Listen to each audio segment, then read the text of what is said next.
History remembers countless conflicts, many rooted in faith, territory, and power. But few tales are as chilling and controversial as the clashes in early Islam between Muhammad's followers and the Jewish tribes of Medina.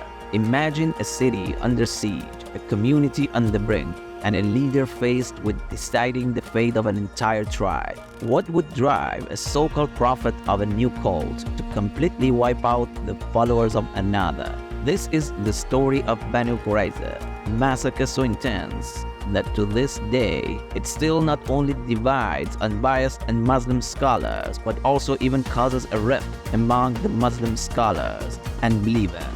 So if you want to uncover the chilling details of a tale that echoes through centuries, stay put, because it's coming up.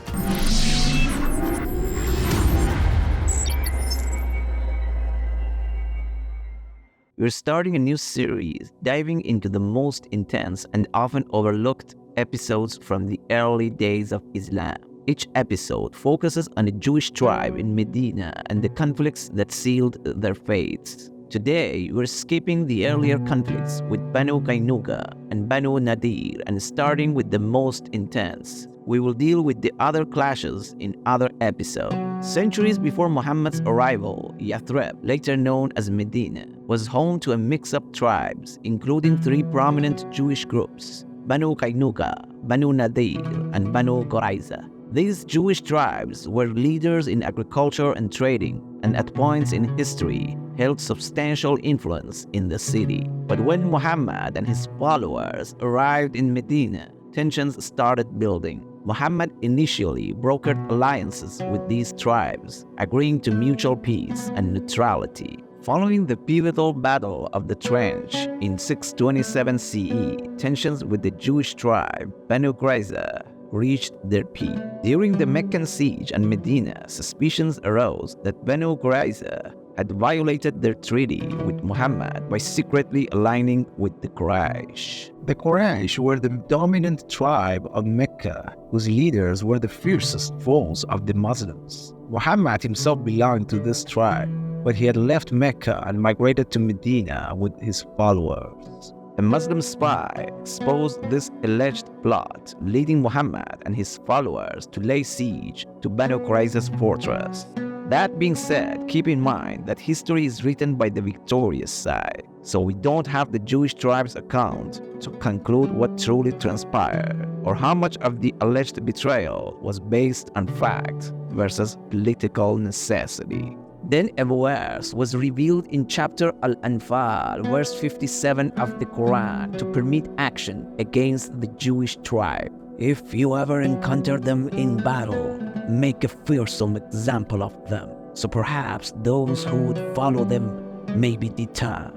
As the Banu Qurayza were not the only Jewish tribe opposing the Muslims, we can easily deduce that this verse was asking Muhammad to punish them in a way that other Jewish tribes would learn a lesson. After 25 days of siege, Banu Qurayza, unable to hold out any longer, proposed terms to leave the city with their lives, similar to those accepted by Banu Nadir in the previous clash of Muslims and Jews. However, Muhammad rejected any conditions and demanded their unconditional surrender. The Muslims of Banu Aus, who were once allies of Banu Qurayza, asked Muhammad for leniency. In response, Muhammad suggested that one of their own should serve as the mediator, which they accepted. Realizing that they had no choice, Banu Qurayza finally gave up, but with one last hope. They requested that Sa'd ibn Mu'adh, the chief of the Aus tribe, act as their judge. Sa'd had some ties with the Banu Qurayza, who were his clients or allies before Islam. The Aus and the Banu Qurayza had a long history of cooperation and conflict, and they had agreed to accept Sa'd's verdict. He was also a respected figure among Muhammad's followers, and his close relationship with both groups made him almost a neutral choice for mediator. But he was wounded in the Battle of Trench, a battle during which Muslims accused Banu Qurayza of siding with their enemies. Sa'd decided to execute all their men and enslave their women and children based on his interpretation of the Torah, even though he was never a Jew. In fact, the appointment of Sa'd to judge the Banu Qurayza by Muhammad was just a deceitful politic for several reasons. He wanted to honor Sa'd, who was dying. He wanted to avoid any accusation of bias or injustice. He wanted to respect the tribal customs and laws, and at the same time, he wanted to fulfill the command that he received in that verse of Quran we just talked about. The next day, after the verdict was rendered, trenches were dug in Medina's marketplace. Under Muhammad's command and watch, the execution of the men of Banu Qurayza began in the morning and continued throughout the day, ending by nightfall. After the mass execution, even the boys were killed if they showed signs of puberty, which was determined by the presence of pubic hair. Muhammad then distributed the women and children as slaves, keeping 1/5 as his own share. He sold many of the women and children in Najd in exchange for horses and weapons. He also took Rayhana bint Zayd as a personal concubine, though she later rejected his offer to convert to Islam and marry him, choosing instead to remain his slave. Her tragic end came relatively early in life. Most sources agree that Rayhana died young in 631 CE. At the time of her death, Rayhana was likely in her early 20s, having lived only a few years after being taken captive.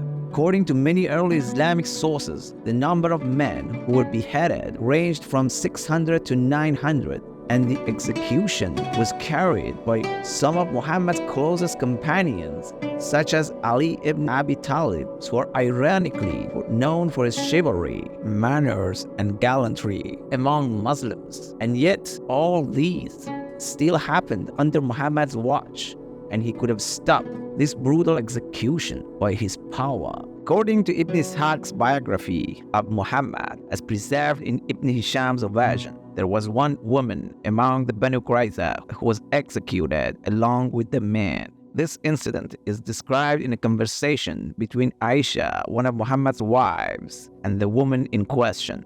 Aisha narrated, "Only one of their women was killed. She was by my side, talking with me and laughing heartily while the messenger of Allah was killing her men in the marketplace, when suddenly an unseen voice called her name.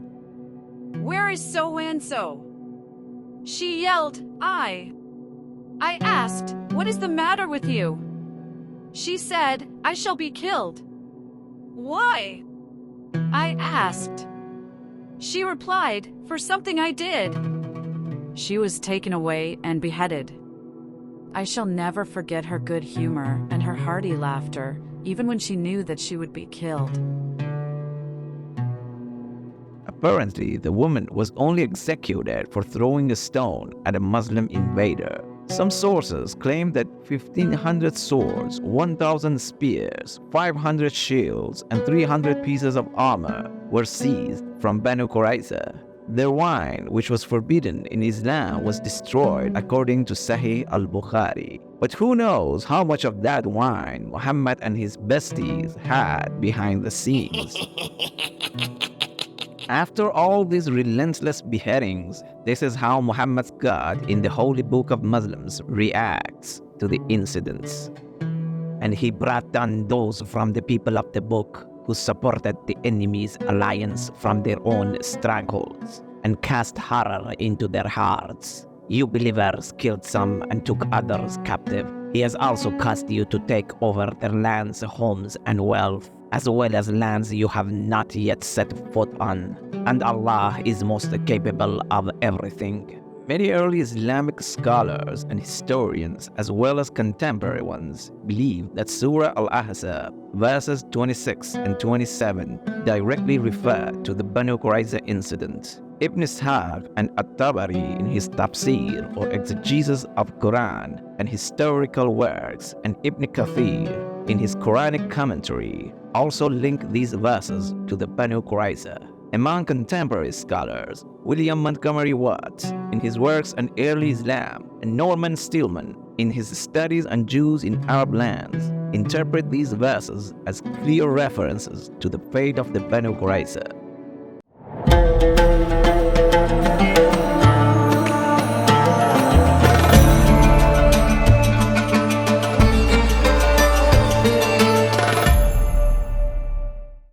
here is a quick PSA. If you want to support our cause, consider buying us a coffee at our buymeacoffee.com page. Some of our videos, especially the ones where we critique religions, get slapped with the not advertiser-friendly label faster than you can say heretic.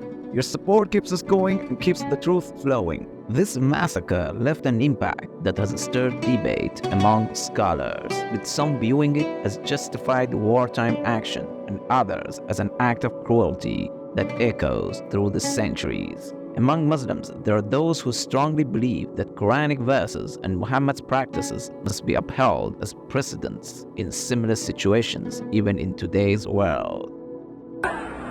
مولای ما امیرالمومنین اون مرد نمونه عالم و در رحم و مروت اونطور با مستکبرین و با کسانی که توطئه میکنند شمشیر را میکشت و 700 نفر را در یک روز از یهود بنی قریظه که نظیر اسرائیل بود و اینها از نسل اونها شاید باشند از دم شمشیر گذران.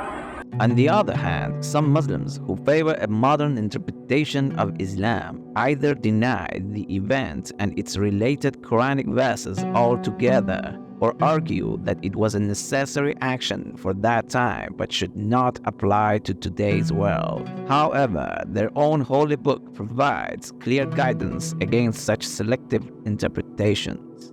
We have revealed to you the book which clarifies every matter. This is the book about which there is no doubt, a guidance for those conscious of Allah. So clearly, the Quran in these two verses and many others emphasizes that its teachings are eternal and meant to be followed by believers in every era. Similarly, Surah Al-Ahzab confirms Muhammad's conduct as the ideal model for all Muslims. There has certainly been for you in the Messenger of Allah an excellent exemplar for anyone whose hope is in Allah and the last day. The Quran mentions Bani Israel, meaning the children of Israel, or basically Israelis, more than 40 times, and criticizes them for their disobedience, ingratitude, corruption, and rebellion against God and His messengers. And we conveyed to the children of Israel in the scripture that you will surely cause corruption on the earth twice, and you will surely reach a degree of great haughtiness. So when the time of the first promise came, we sent against you servants of ours, those of great military might, and they probed into the homes. And that was a promise fulfilled. Chapter Al-Isra, verses 4 and 5. Some extremist and radical political leaders and clerics of Islam have abused these verses to incite hatred and violence against Israel and spread anti-Semitism. Thank you for joining us on this journey into another dark chapter of early Islamic history. Next, we'll examine the conflict with Banu Qaynuqa, another Jewish tribe whose fate was unjustly determined by the Prophet of Muslims. So like always, don't forget to like, subscribe, and share, and turn on notifications so you don't miss it. Till later, peace.